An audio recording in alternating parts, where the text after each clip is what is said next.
नमस्कार जी, आज हम दादरी जिले के मिर्च गांव में आए हैं और हमारे साथ पूर्व सरपंच उदय सिंह हैं। आइए करते हैं इनसे चुनावी मुद्दों के बारे में चर्चा।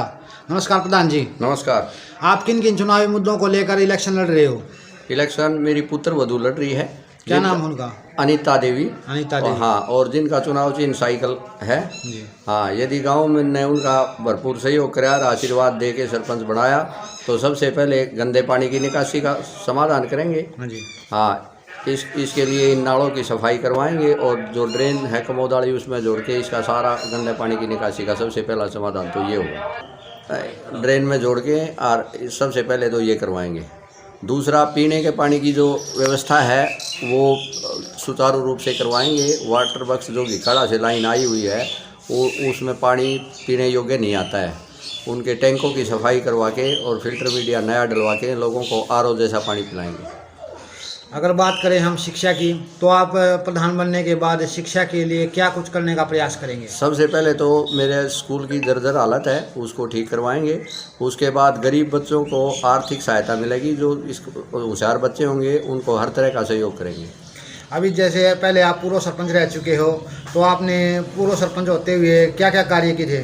पूर्व सरपंच जब मैं मेरी योजना में एक तो पूरी गली सारी पक्की बनवा दी थी और पीने के पानी का कम से कम 1.5 करोड़ रुपए लगा के एक तो ट्यूबवेल लगवाया और घिकाड़ा वाटर बक्स से लेके पूरे गांव की गलियों में लोहे के पाइपलाइन बिछवा के और एकदम रेडी कर दिया था सब कुछ। तो शिक्षा की बात चल रही थी, तो स्कूलों की हालत जर्जर होती जा रही है, इसके बारे में क्या प्रयास करोगे प्रधान बनने के बाद? सारे गांव के सहयोग से गरीब बच्चों को उत्साहित करेंगे ताकि वो सरकारी स्कूलों में जाएं और ज़्यादा से ज़्यादा हाजिरी सरकारी स्कूल में हो।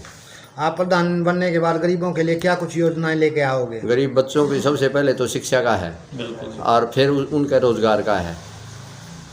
रोजगार के लिए क्या कुछ योजना? रोजगार के लिए वैसे तो मनरेगा की जो स्कीम है उसको अच्छी सुचारू रूप से चला के और ऐसा करे मतलब गरीब आदमी को कहीं बाहर मजदूरी के लिए नहीं जाना पड़ेगा। महिलाओं की स्वरोजगार के लिए क्या कुछ अभियान चलाओगे? महिलाओं के जैसे सिलाई है, कढ़ाई है, इस तरह का कोई प्रोजेक्ट लाके और गरीब महिलाओं को यहीं गांव में ही कोई न कोई सिलाई सेंटर खुलवाने के आपके प्रयास रहेंगे पूरे? हाँ, पूरे प्रयास रहेंगे। मैंने पहले भी जब मैं सरपंच था जब 100 मशीन बंटवाई थी सिलाई की। अच्छे, बहुत बड़ी उपलब्धि है ये। हाँ जी, हाँ जी। गाँव में यातायात के साधन कैसे हैं?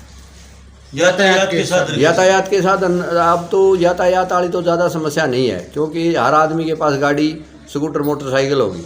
जिनके पास व्हीकल नहीं है उनके लिए बस का समाधान करवाएंगे क्योंकि मेरा गांव अप्रोच रोड से 3 किलोमीटर अंदर है।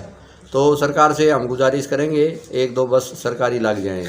महिलाओं को उच्च शिक्षा मिले, इसके बारे में क्या अभियान चलाओगे? महिलाओं को उच्च शिक्षा मिले इसके बारे में हम उनको जागरूक करेंगे और कहेंगे भाई अपने बच्चों को या महिलाओं को सरकारी स्कूल में भेजो ज़्यादा से ज़्यादा। चिकित्सा की बात करते हैं जी, जैसे ग्रामीण क्षेत्र में देखते हैं चिकित्सा की बहुत बड़ी समस्या रहती है।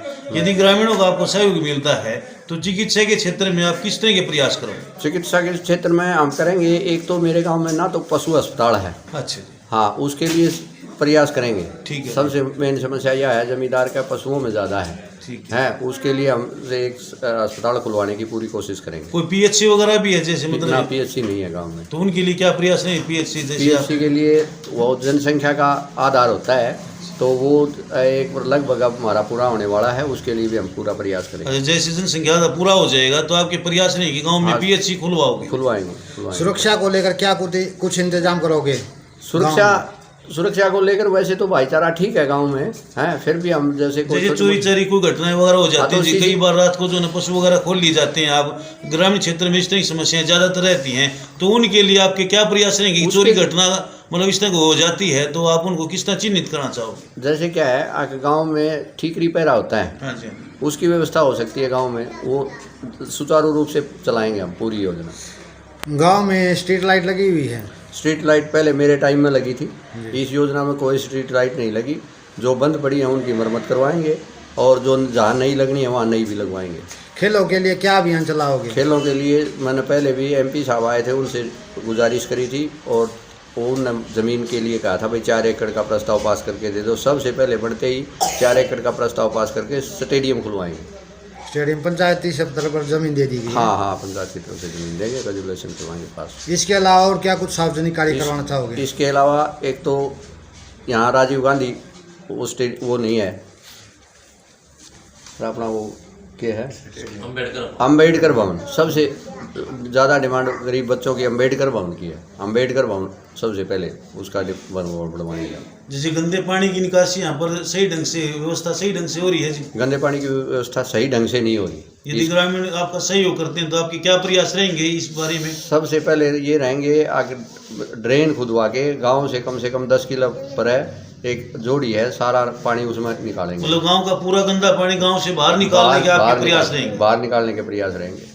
जनता को क्या संदेश देना चाहोगे? जनता को यही संदेश देना चाहूँगे पूरे प्यार और स्नेह से भरपूर सहयोग दें, हैं सबका साथ सबका विकास। जनता से क्या अपील करना चाहोगे? जनता से यही अपील करना चाहूँगे सच्चाई और ईमानदारी का साथ दें। आपका चुनाव चिन्ह क्या है जी? मेरा चुनाव चिन्ह साइकिल का निशान, मेरी पुत्र वधू लड़ रही है अनीता। सब जनता से हाथ जोड़ के पूरे गांव से वोट की अपील करते हैं।